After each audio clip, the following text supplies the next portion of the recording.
Fresh হয়ে আমার রুমে এসে বিছানায় শুয়ে ফেসবুকিং করছিলাম। এমন সময় রিয়া আমার রুমে এসে আমার সাথেই বিছানায় শুয়ে বলতে লাগলো, দেখি কি করছিস। তারপর রিয়া আমার এতটাই কাছে চলে আসলো যে ওর শরীর আমার শরীরে বারবার স্পর্শ করছে। আমি মুহূর্তের মধ্যেই উঠে গিয়ে রিয়াকে বললাম, রিয়া তুই এসব কি করিস? ওমা, আমি আবার কি করলাম? দেখ রিয়া, তুই এখন আর সেই ছোট নেই, এই যে তুই সারাক্ষণই আমার হাত ধরে টানাটানি করিস। আমি বিছায় শুয়ে থাকলে তুই আমার সাথে এসে শুয়ে পড়িস। এসব মানুষ দেখলে খারাপ কিছু ভাবে, সমাজ এটা ভালো চোখে দেখে না। আরে রাখ তোর সমাজ, আমার যা ভালো লাগে আমি তাই করি। কে কি বলল না বলল এসব দেখার সময় আমার নাই। দেখ রিয়া, তুই বড় হয়েছিস, কয়েকদিন পর তোর বিয়ে হবে, কিন্তু তখন যদি বরপক্ষ এসে তোর এসব ছেলেমানুষিগুলা জানতে পারে তখন তো তোর বিয়ে হবে না। ছেলেমানুষি মানে এই আমি অন্য কোনো ছেলের সাথে কখনো এসব রং ঢং করছি? যা কিছু করি সব তো তোর সাথেই। আর তুই তো আমার ভাই, বন্ধু, সবকিছু। আর আমি তোর সাথে এসব করবই। আর তা জেনে যদি কোনো শালায় আমাকে বিয়ে করতে রাজি হয় তাহলেই আমি বিয়ে করব, নয়তো ফোট। ছি ছি ছি, নিজের হবু বরকে কেউ শালা বলে এই প্রথম শুনলাম। শুধু শালা না, রুজ রুজ কেলাবো। তোর কোনো সমস্যা? না রে ভাই, আমার আবার কিসের সমস্যা? কিন্তু তোর বর, তার জন্য খুব কষ্ট হচ্ছে রে। ওরে রিয়ার বর, তোর যা ইচ্ছা আকাঙ্ক্ষা আছে সব বিয়ার আগেই পূরণ করে নে। বিয়ার পর তোর জীবনে সুখ বইলা আর কিছু থাকবো না রে ভাই। এই মাইয়া তোর জীবন পোড়া তেজপাতা কইরা দিব। রিয়া, ওই ফাইজলামি রাখবি, চল। আম্মু খাবার নিয়ে বসে আছে। আমি চল। তারপর খাবার টেবিলে আমরা সবাই একসাথে বসে খাবার খাচ্ছি। আমি খেয়াল করলাম রিয়া কিছুক্ষণ পরপরই কেমন ভাবে যেন আমার দিকে তাকাচ্ছে। আমিও ফট কইরা জিব্বা বাহির কইরা একটা ভেঙচি কেটে দিলাম। মুহূর্তের মধ্যেই ওই ডাইনিটা আমার ওর পায়ের নখ দিয়ে আমার পায়ে সজোরে আঘাত করল। আমি গলা ফাটাইয়া চিৎকার করে উঠলাম, আব্বু কি ব্যাপার, কি হয়েছে? আমি নিজেকে একটু সামলে নিয়ে কই, কি কিছু না তো। খেয়াল সবাই আমার দিকে কেমন ভাবে যেন তাকিয়ে আছে, আর রিয়া হারামজাদি মুচকি মুচকি হাসতেছে। কেমনটা লাগে? আমি কি ব্যাপার, আপনারা খাচ্ছেন না কেন?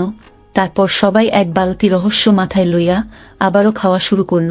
সবাই যখন খাওয়া দাওয়াতে ব্যস্ত, আমিও সুযোগ বুইঝা রিয়ারে পাকনামির ফলটা দিয়া দিলাম। সাথে সাথেই রিয়া গলা ফাটায়া, ও মা গো! সবাই আবারও খাওয়া দাওয়া রেখে হা হয়ে আছে। আব্বু কি হচ্ছে এসব? কখনো এ চিৎকার মারছে তো, কখনো ও চিৎকার মারছে। রিয়ার আব্বু মুখে হাসি নিয়ে বলল, আরে বেটা তুই খা, অসব কিছু না। খেয়াল করলাম রিয়ার আব্বু কখনো আমার দিকে আবার কখনো রিয়ার দিকে তাকিয়েই মুচকি মুচকি হাসছে। এই রে কাম সারছে, বড়া কাকু মনে হয় কাহিনীটা বুইঝা ফালিছে। তারপর খাওয়া দাওয়া শেষ করে আমি আমার রুমে গিয়ে কিছুক্ষণ স্টাডি করে তারপর ঘুমিয়ে পড়লাম।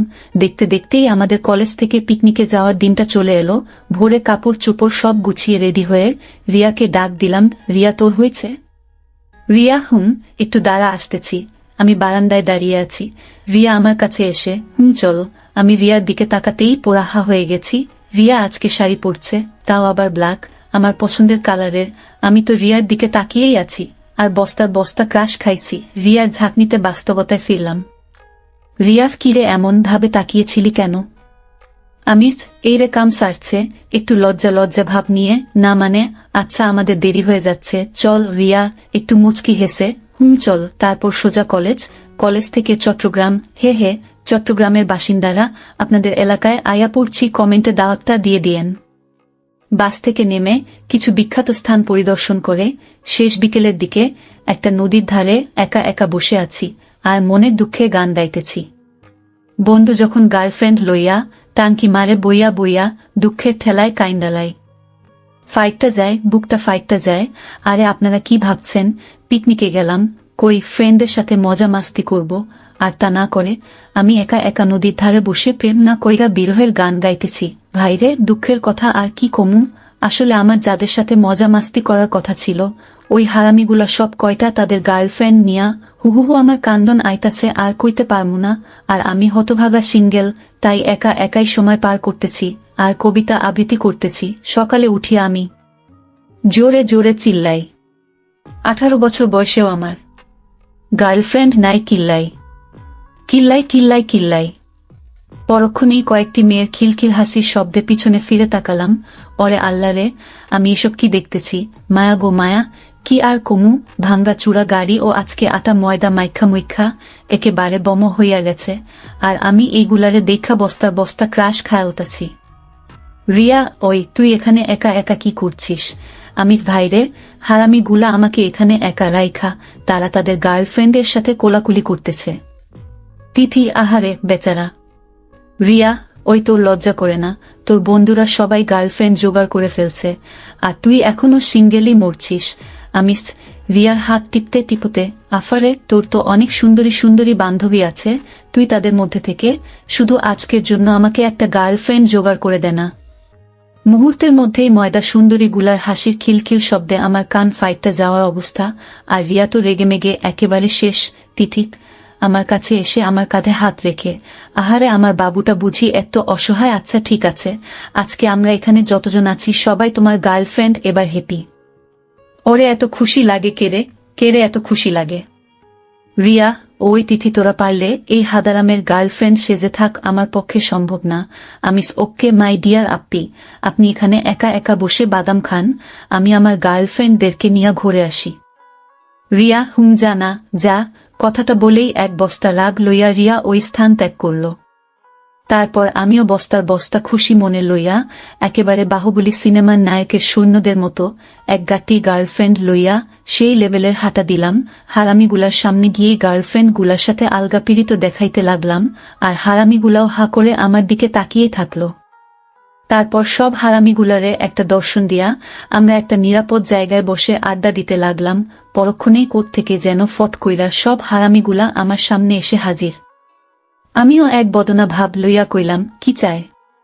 রুবেল নরম সুরে, দুস্থ একটু ইম্পর্টেন্ট কথা ছিল। আমি, আরে বেটা দেখছিস না হিরো এখন ব্যস্ত আছে, যা পরে আসিস। সোহাগ, ভাইরে খুব জরুরি, তাড়াতাড়ি চল নয়তো। আমি সাববে, ওই নয়তো কি?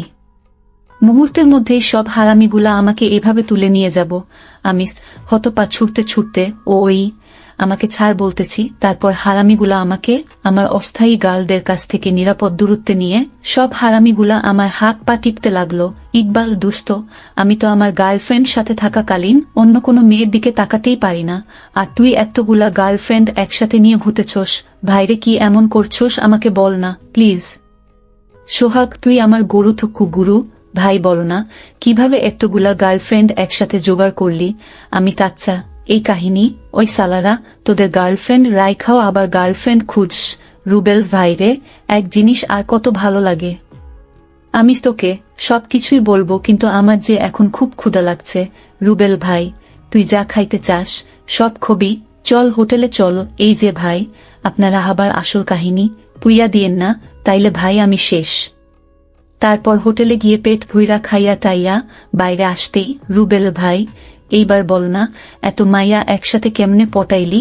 আমি, ওইগুলা আমার অস্থায়ী গার্লফ্রেন্ড, কথাটা কইয়া খেচ্ছা দৌড়ো। ইকবাল, অস্থায়ী গার্লফ্রেন্ড মানে? রুবেল, আমি তো কিছুই বুঝলাম না। আমি দৌড়ানো অবস্থাতেই, বুঝলে বুঝ পাতা, না বুঝলে তেজপাতা। তারপর পিকনিক শেষ করে নারীর টানে বাড়ি ফিরা, থুক্কু। আমি তো বিয়াই করি নাই। আব্বা আম্মার টানে বাড়ি ফিরার উদ্দেশ্যে রওয়ানা হলাম। বাসায় ফিরে ফ্রেশ হয়ে দিলাম একখান ঘুম। পরের দিন কলেজে যেতেই, রিমা, ওই দেখ রিয়ার হবু বর আসছে। আমি, ওই রিয়ার হবু বরকে? হুম। রুবেল, আরে বেটা, রিয়া আপু আমাদেরকে তোদের লটর পটরের কথা সব বলে দিচ্ছে। আমি, ওই রুবেল্লা, একদম বাজে কথা বলবি না, বলে দিলাম। রিমা, তলে তলে টেম্পো চালাও, আমরা বললেই হরতাল। আমি, ওকে ফাইন। আমি রিয়াকেই জিজ্ঞেস করে নিচ্ছি, যদি তোদের কথা মিথ্যা হয় তো আমি তোদের খবর করে ছাড়ব। তারপর সোজা ক্লাসে চলে গেলাম। লাঞ্চের সময় রিয়া আসতেই, আমি, চল বাসায় যাব। রিয়া অবাক হয়ে, কি ব্যাপার, কিছু হয়েছে? আমি, আগে বাসায় চল, সব বুঝতে পারবি। তারপর রিয়াকে নিয়ে বাসায় ফিরে আমি আমার রুমে চলে গেলাম। ফ্রেশ হয়ে লাঞ্চ করে রিয়াকে বললাম, রিয়া ছাদে আয়। কথাটা বলেই আমি ছাদে চলে গেলাম। কিছুক্ষণ পরপরই রিয়া এসে, কিরে কি বলবি বল। আমি, তুই রিমার কাছে কি বলছছ? রিয়া, না মানে? আমি ধমকের সুরে, না মানে কি? রিয়া, বলেছি যে আমরা দুজন দুজনকে পছন্দ করি। আমি, শুধু এতটুকুই রিয়া, আর বলছি আমরা দুজন দুজনকে মানে করি। আমি, ওই সোজাভাবে বল। রিয়া, ভালোবাসি। আমি ঠাস করে দিলাম একটা। রিয়া তার গালে হাত দিয়ে আমার দিকে অসহায়ভাবে তাকিয়ে আছে। ওই, আমি কখনো তোকে বলছি যে আমি তোকে ভালোবাসি? আমার তো তোর প্রতি তেমন কোনো ফিলিংসই কাজ করে না। রিয়া, কাদু কাদু গলায়, সাদ, আমি তোকে ভীষণ ভালোবাসি, কিন্তু আমি তো বাসি না। রিয়া আমার কাছে এসে আমার গালে হাত রেখে, কেন কেন তুই আমাকে ভালোবাসিস না? আমার মধ্যে কি এমন কমতি আছে? দেখো, তুই দেখতে অনেক সুন্দরী, স্মার্ট, তাই তোর পিছনে অনেকগুলা ছেলেও ঘোরে, তাই বলে এটা ভাবিস না যে আমিও ওসব ছেলেদের মতো। রিয়া, আমি তোকে ওসব ছেলেদের মতো ভাবি না, আর এই জন্যই তো আমি তোকে এতটা ভালোবাসি। দেখো, তোর প্রতি আমার একটা অদ্ভুত ভালো লাগা কাজ করত, কিন্তু তখন বুঝতে পারি নাই যে আমি তোকে ভালোবেসে ফেলছি। কিন্তু ওই দিন পিকনিকে যখন তিথি আমার উপস্থিতিতে তোকে টাচ করছিল, তোর সাথে গার্লফ্রেন্ড এর অভিনয় করছিল, বিশ্বাস কর আমি তখন ওই দৃশ্যটা নিতে পারছিলাম না। তারপর আমি অনেক ভাবালাম, আমার মনকে বারবার প্রশ্ন করলাম, কিন্তু প্রতিবারই একটা উত্তরই পেলাম, যে তোকে ভালোবাসি। দেখ, এসব ঢং রাখো, নয়তো আমাদের মধ্যে যে ভাই বোনের সম্পর্কটা আছে না, আমি ওইটাও ভুলে যাব। কথাটা বলেই আমি ছাদ থেকে নেমে আসতে লাগলাম। ঠিক তখনই রিয়া আমাকে বলে উঠল, দেখ সাদ, আমি তোকে অনেক বেশি ভালোবাসি, আর সেই ভালোবাসাটা তোকে অনেকবারই বোঝানোর চেষ্টা করেছি, কিন্তু তুই কখনই সেটা বুঝতে চাসনি। কিন্তু আমার একটা কথা শুনে রাখো, তুই একদিন আমাকে ভালোবাসবি, আর সেদিন আমিও তোকে ঠিক এইভাবেই ফিরিয়ে দিব, আর তখনই তুই বুঝতে পারবি কাউকে অবহেলা করলে কতটা কষ্ট হয়। কথাটা বলেই রিয়া তার চোখ মুছতে মুছতে তার রুমে চলে গেল।